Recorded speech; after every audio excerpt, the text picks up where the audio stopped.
Bentornati sul canale per questo nuovo video dalla Corea del Sud. Oggi esplorerò due città totalmente ignorate dai turisti internazionali, Honju e Jeonju.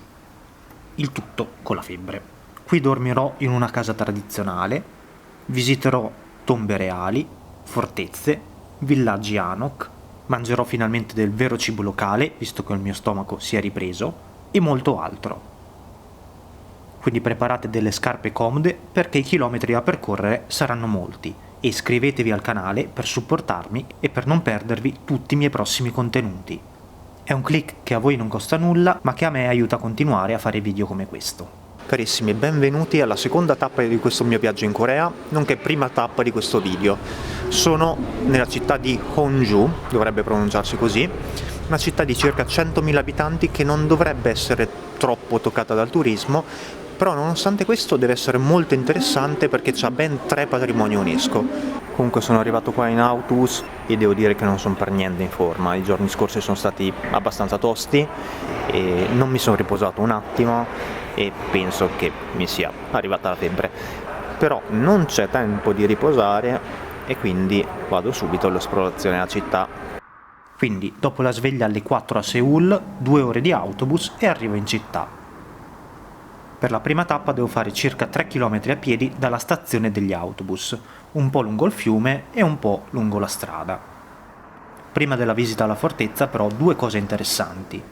Uno, che in Corea ci sono ovunque bagni pubblici gratuiti, e 2, che all'ingresso della prima tappa è possibile mettere i timbri e solo il timbro riservato agli stranieri è legato affinché non venga rubato.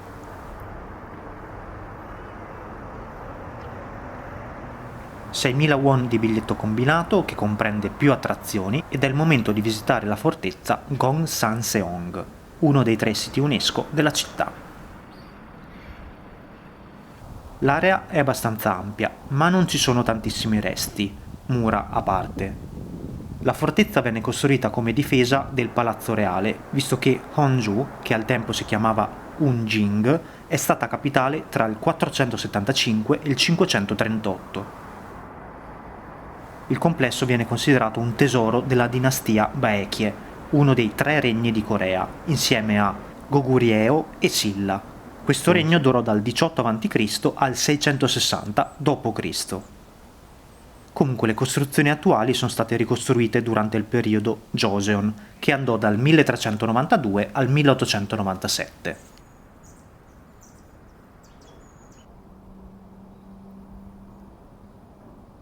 La posizione della fortezza è molto strategica, visto che si trova accanto al fiume e su un territorio con varie colline che sovrastano i dintorni.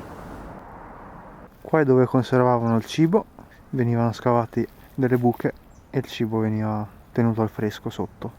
La fortezza fa parte dell'area storica Baekje, che nel 2015 è entrata a far parte dell'UNESCO. Una cosa curiosa riguarda le bandiere. Il giallo è il colore simbolo di Baekje, però oltre a questo ci sono 4 diversi tipi di decorazioni. Quelle verso est hanno un drago blu, quelle verso ovest una tigre bianca, quelle verso sud una fenice rossa e a nord una tartaruga nera. Queste 3 onorano 3 generali Ming della dinastia Ming cinese che aiutarono la popolazione locale durante l'invasione dei giapponesi nel 1500. Più precisamente nel 1592 ci fu la prima invasione e nel 1598 i giapponesi si ritirarono. Durante il periodo coloniale giapponese, tra il 1910 e il 1945, ogni riferimento al Giappone venne tolto. No, non è un video in reverse.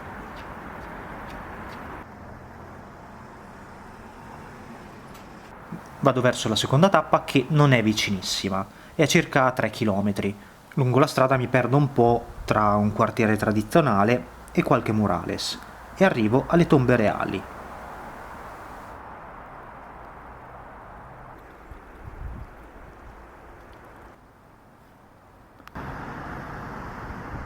L'entrata è compresa nel biglietto cumulativo che ho fatto prima e all'inizio c'è un museo dove ci sono le riproduzioni delle tombe, perché purtroppo non è possibile visitare l'interno di quelle originali. Anche questo sito fa parte dell'UNESCO. In tutto sono state trovate 7 tombe, ma si stima che ce ne siano molte altre. Qui sono ospitati i membri della famiglia reale del regno Baekje e la tomba più famosa è quella del re Muryeong, che, pensate un po', è stata scoperta per caso nel 1971, mentre venivano installate delle tubature per evitare che altre 2 tombe si allagassero. Il fatto che sia stata scoperta così tardi è stata una fortuna, perché questa tomba, a differenza delle altre, non è stata saccheggiata. Infatti le altre 6 sono state scoperte e poi saccheggiate tra il 1910 e il 1945, quindi durante l'occupazione giapponese. Mentre la tomba del re ha più di 1500 anni e al suo interno sono stati trovati più di 5000 manufatti, tra ori, bronzi, specchi, vestiti, un po' di tutto insomma. Questi sono stati trovati dentro la tomba del re e è una tradizione cinese che tiene lontani gli spiriti maligni.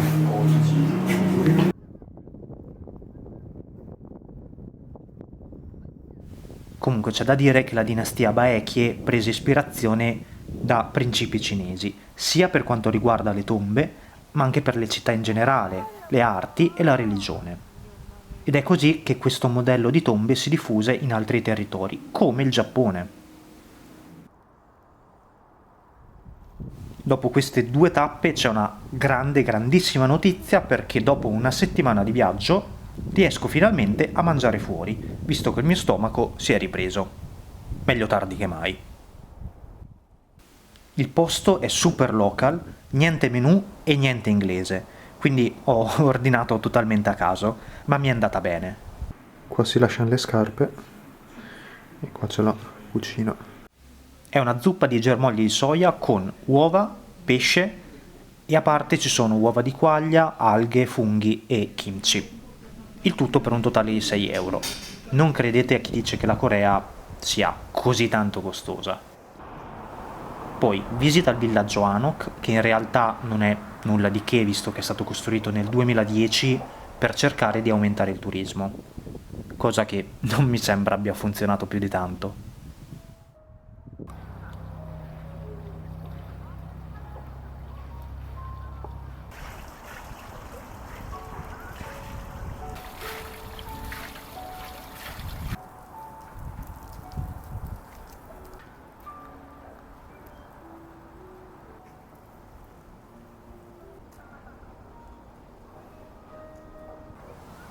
Visto che mi avanza un po' di tempo, prima di spostarmi di città, sono andato anche al Museo Nazionale. Qui c'è qualche resto interessante, tra cui vari manufatti trovati nelle tombe e le bare del re e della regina. Comunque in genere non sono un grande appassionato di questo tipo di musei, ma riscaldarsi un pochino mi ha fatto bene.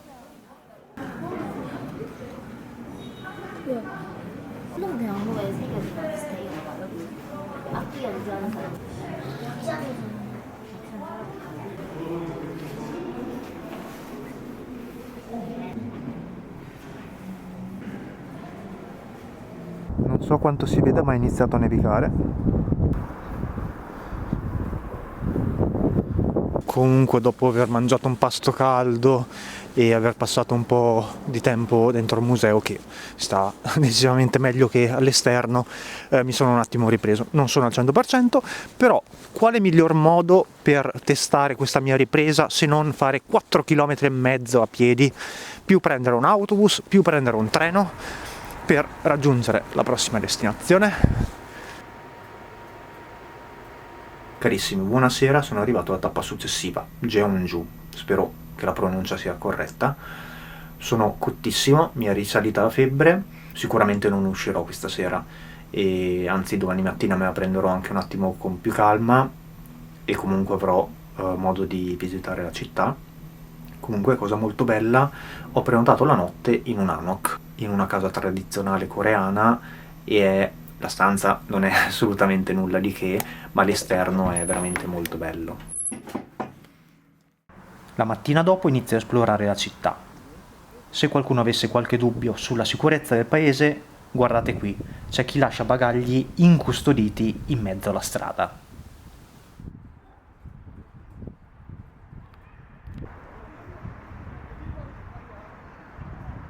Allora, la città deve essere abbastanza turistica perché ci sono un sacco di informazioni in giro, però sono solo in coreano, quindi immagino che turisti esteri non ce ne siano.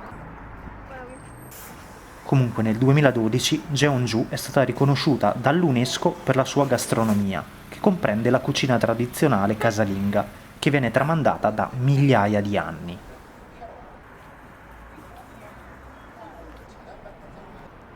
Si ritiene che la città viene fondata nel 57 a.C., quindi durante il regno Baekje. Nel 660 il regno cessò e la città venne conquistata dal regno Silla. In seguito la città diventò il quartier generale di uno dei più potenti leader ribelli dell'epoca, che riuscì a assaltare e uccidere il re del tempo.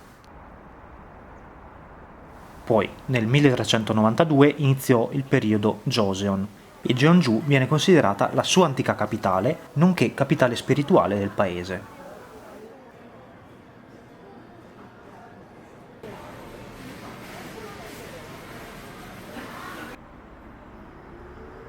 Dopo essere passato dal mercato, arrivo a una vecchia porta della città e poi mi sposto verso la cattedrale.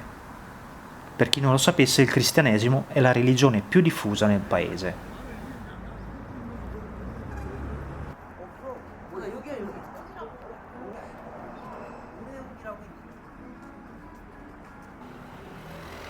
Poi una delle attrazioni più famose in città, Yeonjeon Shrine, spero si pronunci così.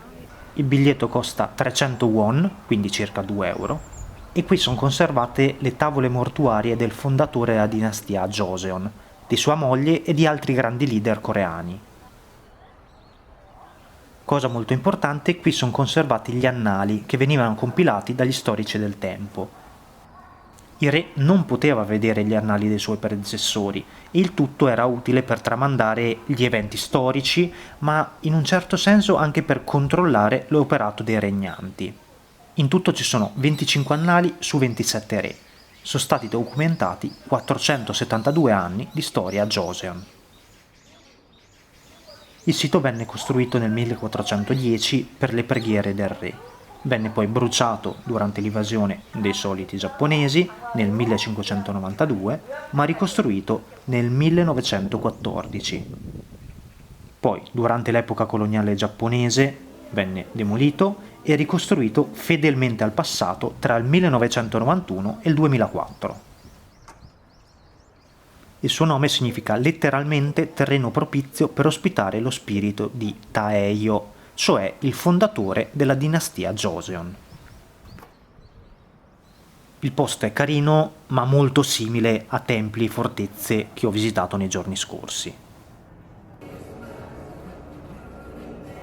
Poi, pausa pranzo, posso dire che il mio stomaco si è ripreso del tutto. Riso con pollo, cipolle, uovo e alghe. E poi giretto nel villaggio Hanok, che è un simbolo della resistenza coreana nel periodo coloniale giapponese, visto che le case risalgono a 500 anni fa. Ci sarebbe anche altro da vedere in città, ma tempo a disposizione e febbre me lo impediscono. Quindi ultimi passi qui prima di prendere l'autobus verso Daegu, dove rimarrò per 2 giorni, ma senza fare nulla se non mangiare.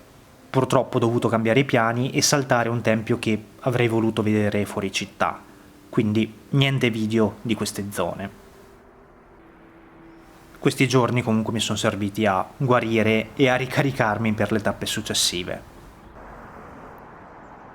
Le 2 città non mi sono dispiaciute, diciamo che tutte le cose che ho visto qui erano molto simili ad altre già viste: mura, templi, tombe e villaggi Hanok. Sicuramente poi c'è da dire che con la febbre non sono riuscito a godermene più di tanto.